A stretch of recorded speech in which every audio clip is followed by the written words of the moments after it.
जी बिस्मिल्लाहिर्रहमानिर्रहीम अस्सलाम वालेकुम नाज़रीन। आज 26वीं आईनी तरमीम के हवाले से वर्किंग तकरीबन मुकम्मल हो चुकी है। आपको इस वीलॉग के अंदर मैं बताऊंगा कि मौलाना फजलुर रहमान किस तरह से डबल गेम खेल रहे हैं, मौलाना फजलुर रहमान विकेट के दोनों तरफ कैसे खेल रहे हैं, ये भी आपको बताऊंगा। दूसरी इंपॉर्टेंट बात जो अंदर की खबर है वो ये कि मौलाना फजलुर रहमान और अपोजिशन रहनुमाओं के साथ जो उनकी गुफ्तगू हो रही है, जिसके अंदर वो पीटीआई को इस बात पर कायल करने की कोशिश कर रहे हैं कि आप हुकूमत के उस मुसव्वदे को छोड़ दें, मेरे मुसव्वदे के ऊपर बात करें।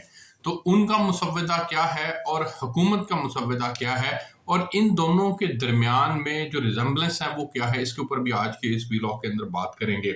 सबसे इंपॉर्टेंट बात तो ये है कि पाकिस्तान के अंदर सुप्रीम कोर्ट और अदलिया का जो पर्टिकुलर सियासी किरदार है उसको ख़त्म करने की बात की जा रही है, और वो जो माजी के अंदर मुख्तलिफ गलतियां करते आए हैं उन गलतियों को रिपीट ना किया जाए। वो गलतियां दोबारा कोई चीफ जस्टिस इतना पावरफुल ना हो जाए कि वो डोमिनेट करे पाकिस्तान की पार्लिमान के ऊपर, उस किरदार को महदूद करने की बात की जा रही है। और सबसे इम्पॉर्टेंट बात यह कि फौजी अदालतों का जो कयाम है उसको किस तरह से हम कॉन्स्टिट्यूशन के अंदर उसको एक स्पेस दे सकते हैं, इसके ऊपर एक्चुअल में बात हो रही है। कुछ लोग ये बात कर रहे हैं कि मौलाना फजलुर रहमान साहब के सामने मुसव्वदे में ये बात रखी गई थी कि जी हम आईनी अदालत एक तश्कील दे देते हैं, प्रॉपर एक आईनी अदालत होगी जो आईनी मामलात को देखेगी, और बाकी सुप्रीम कोर्ट का अपना एक किरदार होगा, और सुप्रीम कोर्ट अपने मामलात जो हैं जो रेगुलर मुकदमात हैं उनको देखती रहेगी और मामलात हल होते रहेंगे। लेकिन फिर ये तजवीज़ सामने आई जो पीपल्स पार्टी के मुसव्वदे के अंदर थी, वो ये कि हम एक डिवीजनल बेंच बना लेते हैं। मौलाना फजलुर रहमान भी उस डिवीजनल बेंच के ऊपर इत्तफाक करके कि एक आईनी बेंच जो होगा वो तश्कील दे दिया जाएगा और वही सिर्फ उन मामलात को देखेगा।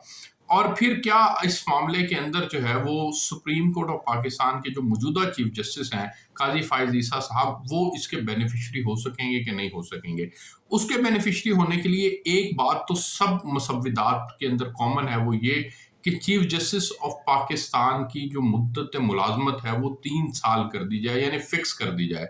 यानी अब तो ऐसा होता है कि सीनियरिटी की बुनियाद पर चीफ जस्टिस बनता है, और वो चीफ जस्टिस जो है वो अपनी रिटायरमेंट की उम्र तक चीफ जस्टिस होता है, चाहे वो 6 माह रहती हो, चाहे वो 1 महीने रहती हो, चाहे वो 2 साल रहती हो, चाहे वो 5 साल रहती हो।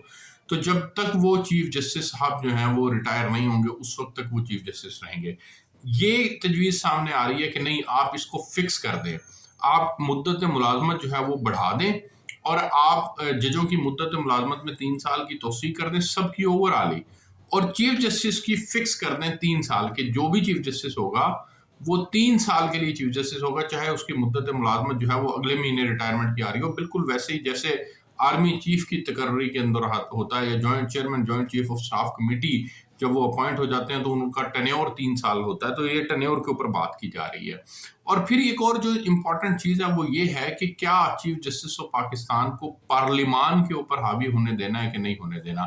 जो मेरा अपना ज़ाती ख्याल और तज्जिया है, और जो इन तमाम मुसव्विदात के अंदर बात सामने आ रही है, वो ये है कि चीफ जस्टिस और अदलिया का किरदार जो है वो पार्लिमान से हावी नहीं होना चाहिए। अदलिया आइन के तहफ़्फ़ुज़ और आइन को की तशरीह की तो बात कर सकती है, लेकिन वो आइन को अपने अंदाज से रीराइट नहीं कर सकती, ये अदलिया का इख्तियार नहीं है। इसके अंदर जो सबसे इम्पोर्टेंट डिस्कशन में बात आ रही है वो पीटीआई का जो मखसूस नशिस्तों का केस है उस वो सबसे ज़्यादा गौर हो रहा है, और उस पर मौलाना फजलुर रहमान साहब की भी ये राय है कि जनाब ये इस तरह से नहीं होना चाहिए कि चंद एक जजेस उठें और अपनी मर्जी का फैसला जो है वो अपने आइन की तशरीह खुद से ही करते हुए और खुद से चीज़ों को रीराइट कर दें, ये नहीं हो सकता।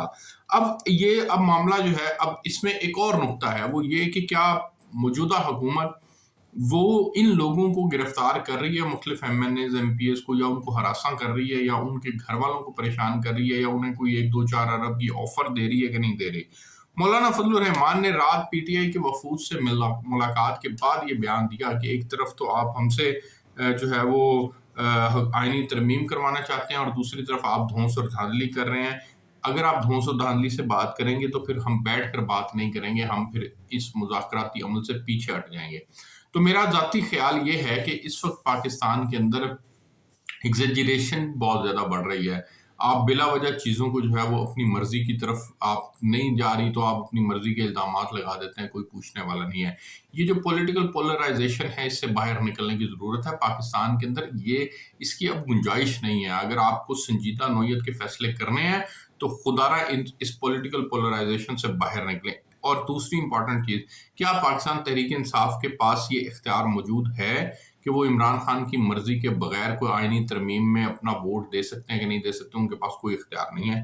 وہ چاہے جتنے مرضی پی ٹی آئی اور جے یو آئی کے مسودات سے اتفاق کرنے کی کوشش کریں، وہ نہیں کر سکتے۔ وہ اس کے اندر ناکام ہوں گے۔ کیونکہ عمران خان کے پاس الٹیمیٹ پاور، انہوں نے پی ٹی آئی کے اعتبار سے جو الٹیمیٹ پاور ہے وہ عمران خان صاحب کو دی ہوئی ہے۔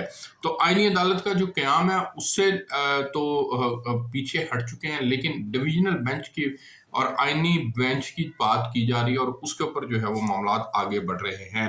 تو میرا خیال ہے کہ مولانا فضل الرحمان صاحب کو اس کے اندر بہت بڑی کامیابی حاصل ہو جائے گی، اور وہ وکٹ کے دونوں طرف کھیل اس اعتبار سے رہے ہیں کہ دونوں گھروں کو وہ مطمئن کر رہے ہیں۔ اور مجھے ایسا محسوس ہوتا ہے کہ وہ ابھی بالکل ٹھیک کچھ دیر کے بعد جو ہے وہ آپ کے سامنے خبر آئے گی۔ یہ میری خبر پہلے بھی تھی، میں اس پہ اب بھی سٹینڈ کرتا ہوں کہ مولانا فضل الرحمان نے حکومتی لوگوں کو ووٹ کر دیا اور 2/3 اکثریت جو ہے وہ ان کو حاصل ہو گئی ہے۔ یہ میرا اپنا ذاتی خیال ہے۔ مجھے یہاں سے اجازت دیجیے، میں آپ کو رپورٹ کر رہا تھا، فردر آپ کے ساتھ چیزیں شیئر کرتے رہیں گے۔ اللہ نگہبان۔